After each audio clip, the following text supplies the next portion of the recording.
Well, this has sat idle for a few days now while I've been busy with other tasks, but I decided I needed to get in further.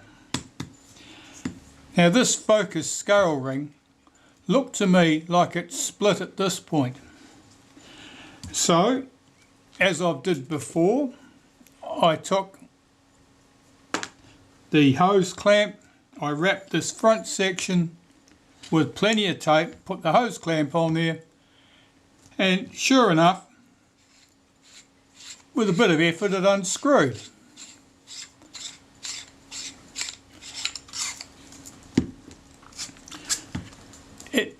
I didn't see in there what I hoped to see. I hoped that I would see 3 screw heads and that I'd be able to undo those and then lift out the lens assembly, this whole piece.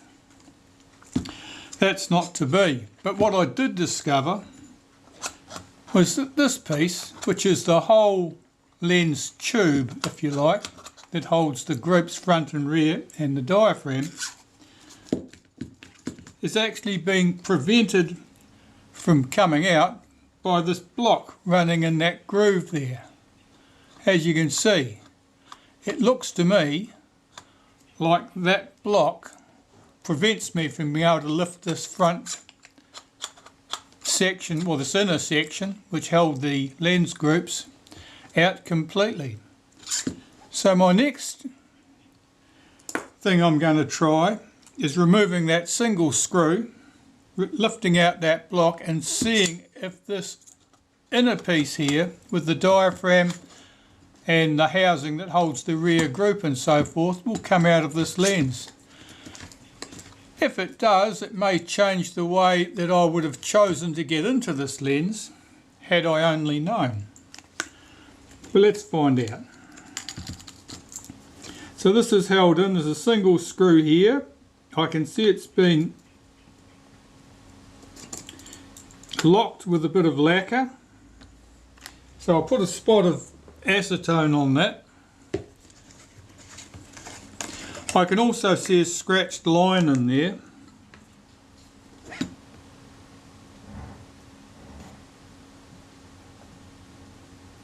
Which will become more evident once we get the screw out.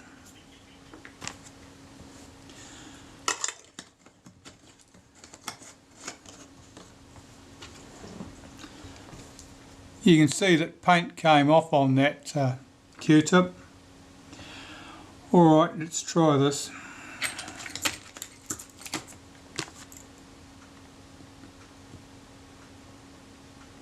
Yep, screw's coming out.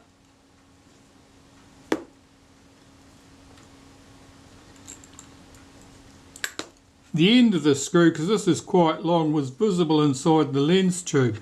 I wondered whether it how it was installed. Now let's lift this piece out.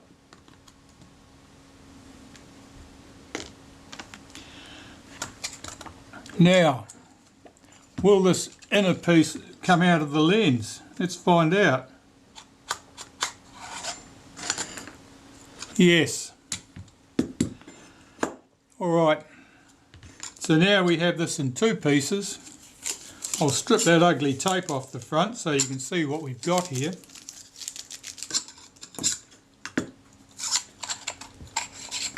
This was the front half of the focus scale ring,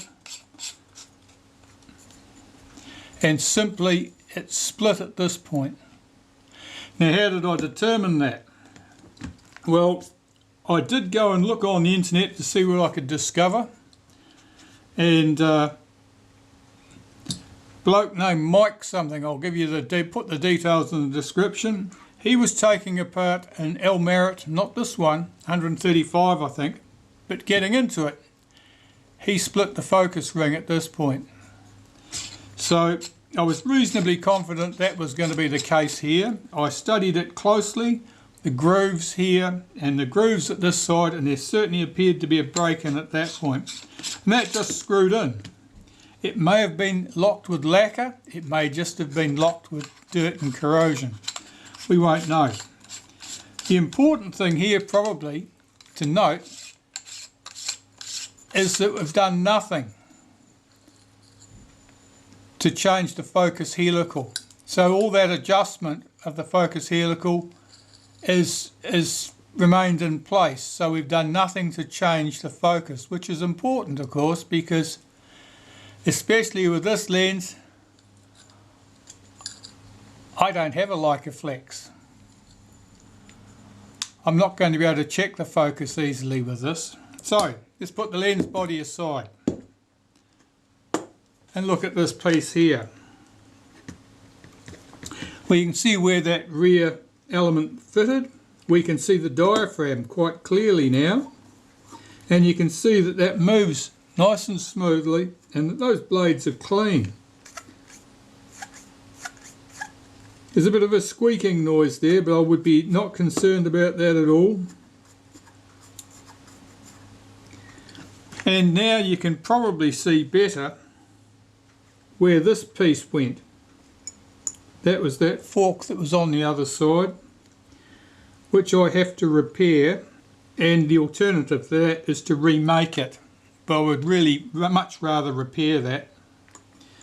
So that was on there, held on with 2 screws, torn out at this point, and you can even tell which way round it fitted because of this mutilation mark here where this thing had been twisted over. So I think I'll solder it up in the first instance.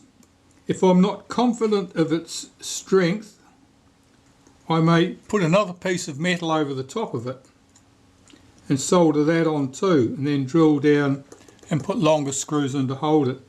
As long as I've got clearance from this surface to wherever it couples to the mount at the back of the lens. But there we have that part.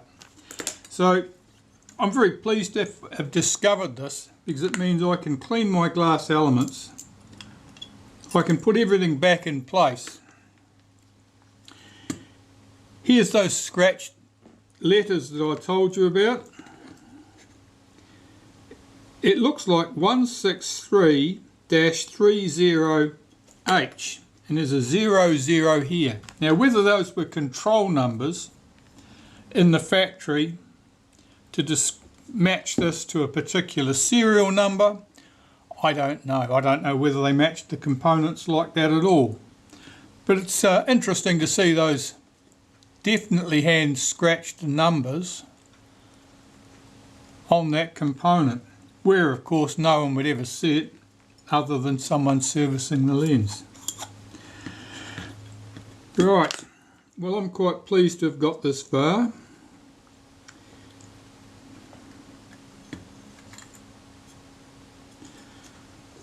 Now I'll study my next move, which may be cleaning up the glass and putting it back in place.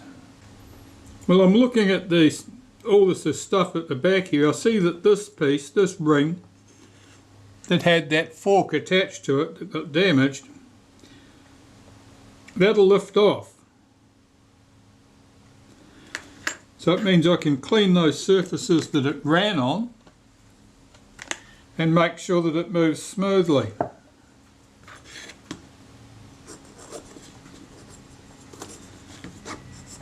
I think you could probably tell from the video that this lens was not exactly clean and sparkly when I got it.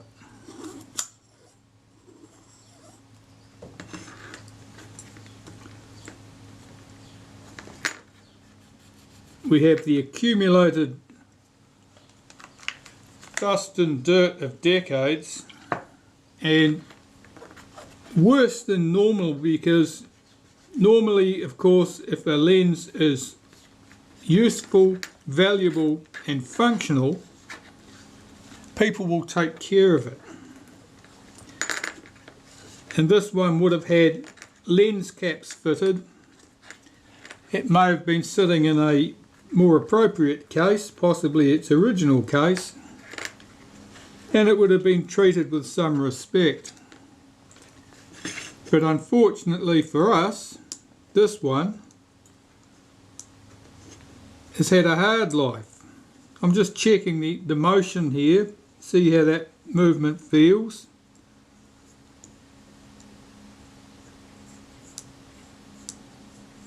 Seems alright. Now where does that sit relative to that cam surface? There's a cam surface in here and there's a cam action here. Oh, I see that that's a bit sticky. I think that might need some cleaning.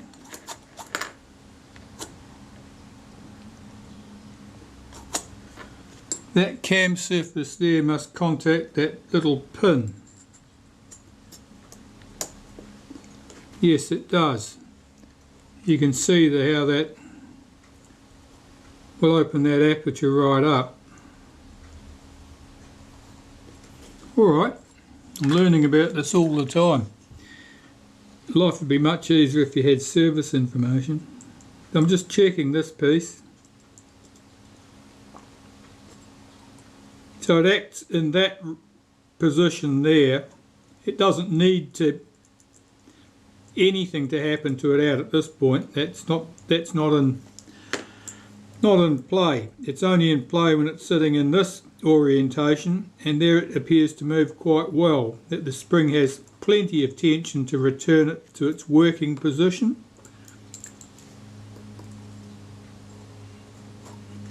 And there's a little pin on the bottom of this piece which acts against this plate here. So I'll make sure those surfaces are clean, and I'll put a touch of molybdenum paste on that face where the piece contacts it so that there's no undue friction at that point. But otherwise it's looking quite good. The blades look quite clean.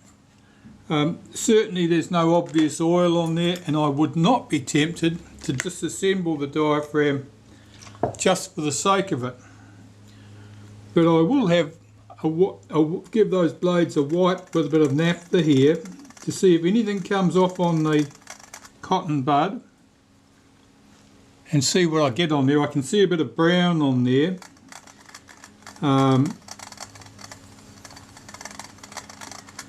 These diaphragm blades are fairly robust, I have to say. Now I don't want to catch any of these ends, so I'm only running it in this direction.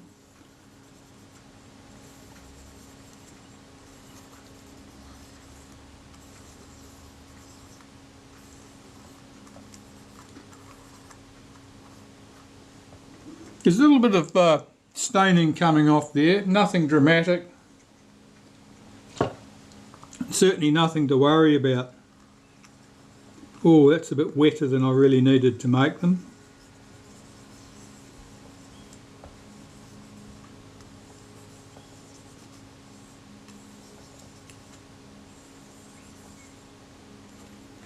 No, they are coming off quite clean now.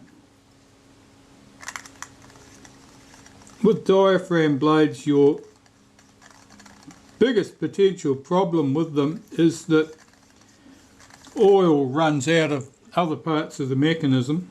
It sweats out of the grease in other parts of the mechanism, settles on the blades, and any smooth, flexible, reasonably highly polished surface tends to stick if you've got a layer of oil or anything in between it.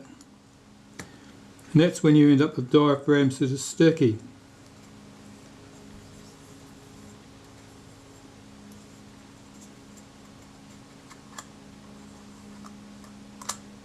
If you're doing something like this and you're using a bit of naphtha to clean those blades, do it gently, take your time,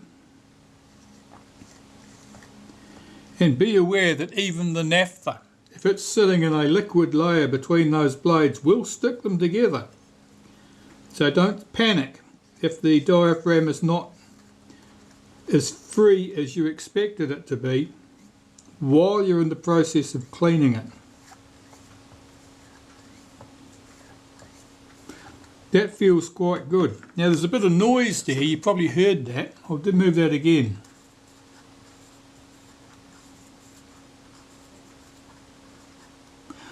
And I don't know where that's coming from. It may just be these blades which are interleaved with each other. That might be the noise of the friction of those blades rubbing over each other. The edges of the blades more than the flat part of the blades.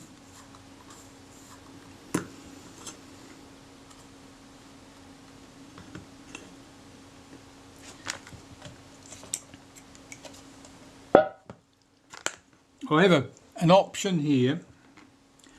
I've got the blades clean, I'm happy there's no oil on them. I could put a little bit of graphite powder on there and work it backwards and forwards. That will lubricate the blades themselves, but more importantly it will lubricate little pieces like this where the pivot points of the blades are moving.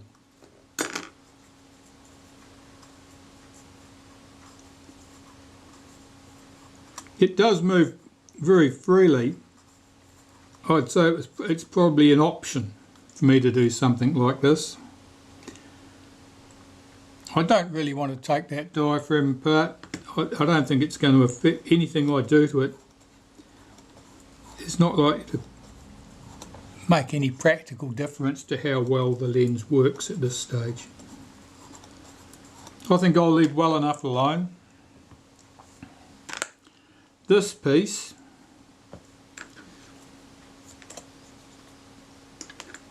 where this cam surface runs against this pin, I will put a wipe of molybdenum paste on there. It does look to me as if there's some white stuff in here. It's probably left over from the grease that was on there. It's gone hard. Yeah, that's grease that's dried out, and it's effectively, it wouldn't be a clay base, but it'd be whatever base was in that grease has lost its lubricating properties completely. It's just gone hard. So I'll make sure I've got those surfaces very clean before I put that back on. Well, you've seen me struggle getting this lens apart, so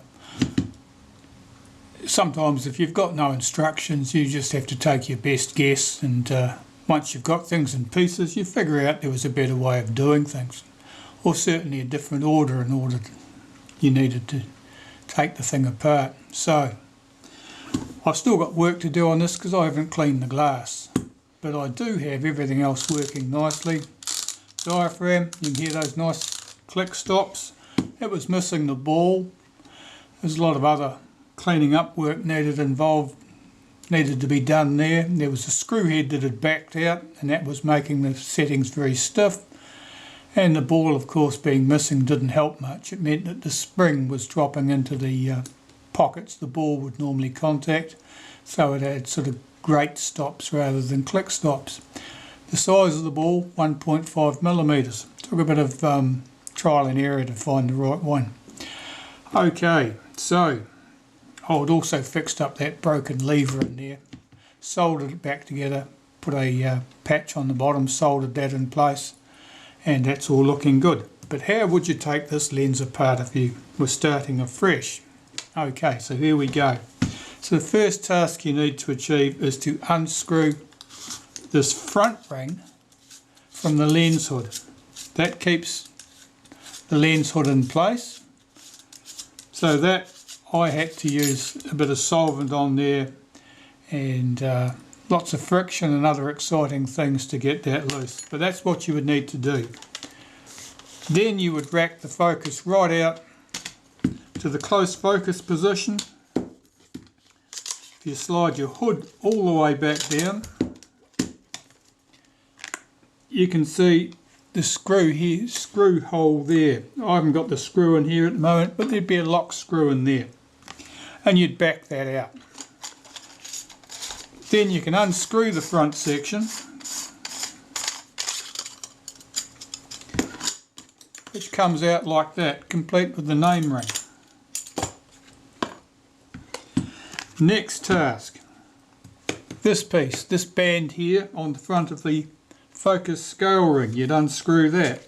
Now I used a hose clamp and tape on there to achieve that, but basically you would loosen that off,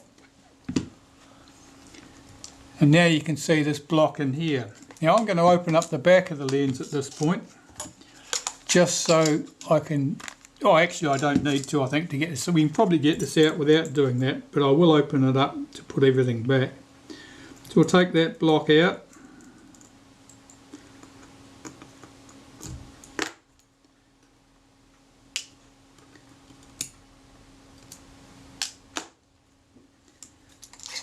And the lens capsule will lift out complete. So here's our lens capsule, it's ready to go. Let's have a quick look in here. Is there anything else I need to know about it at the moment? No, we'll come back to that later. So, here, what have we got? Well, to get the rear group out, you can see that lever. I've soldered that back together. It's got a plate on the bottom of it. It's cut away between the plate. It fits nicely. This retainer here,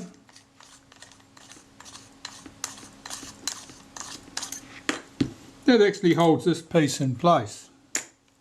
I'll just pop this back in here because otherwise the front group is rattling around on the bench, which is undesirable.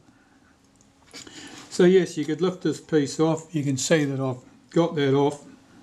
But that's looking nice and neat and tidy. Now what did I use to blacken that? I just used a marker pen. Nothing exciting at all there. It's just to improve its appearance, and it really only counts for people who are poking around in here. So if you wanted the rear group out, you'd need to use a lens spanner on that, and you could unscrew that from there. Let's just, that's loose at the moment, I haven't tightened this up.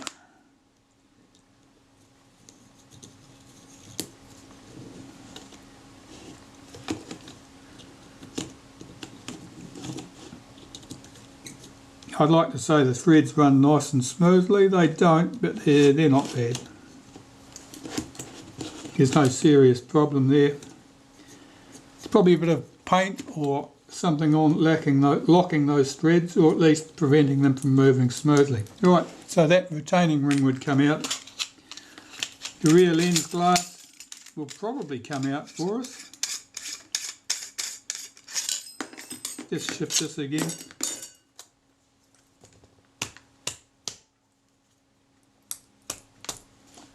If not, we can poke it out later. Right, so to get the front lens groups out here, we've got a retaining ring here. I don't think that should be tight.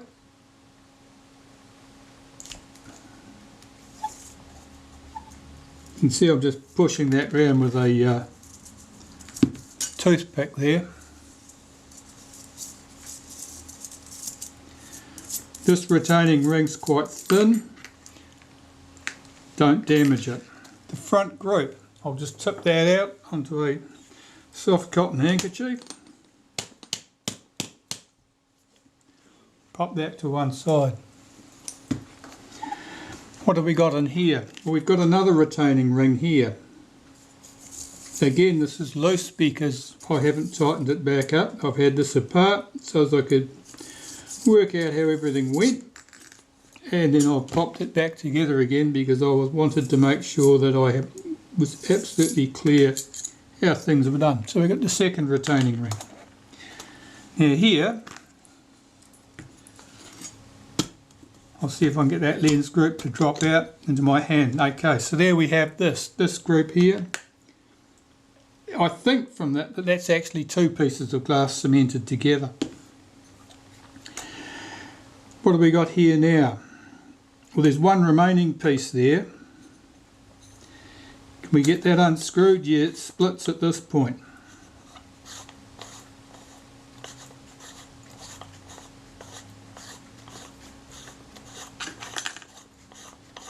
Unscrew that.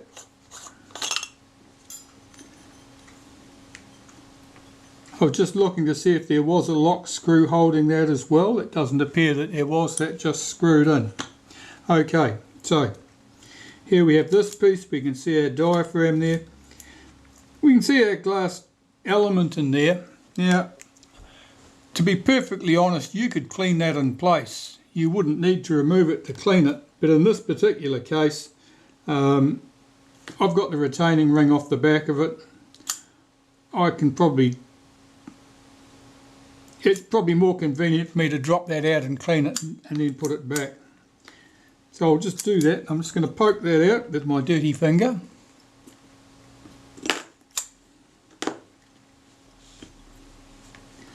And that shim sat underneath there. That can pop back in there.